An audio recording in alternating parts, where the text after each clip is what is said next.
The sound of a crying baby is unbearable, even though a lot of doctors have said let your baby cry when they can't sleep, even if you have to talk yourself down.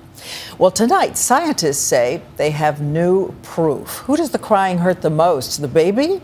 The parent? Here's ABC's David Wright. How do you handle this situation? Is all that crying bad for the baby? His father has found a shortcut. But obviously, he'd prefer to sleep in his own bed.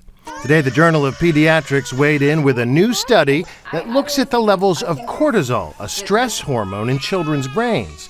It found that babies allowed to cry for short periods of time were no more stressed out than babies whose parents camped out with them. In other words, a little crying does no lasting damage. It's just hard if you happen to be a person who hates to hear another person suffer. But as Cam from Modern Family could tell you, crying is tough on moms and dads, too. In fact, the authors of this new study don't recommend letting babies cry it out because it's too stressful for parents. At this Mommy and Me yoga class, every mom can relate to that. I just literally can't stand to hear him cry. Like everything in my body just tenses up and it just feels like I'm getting adrenaline. How many of you sleep with your babies? All of them raised their hands except one.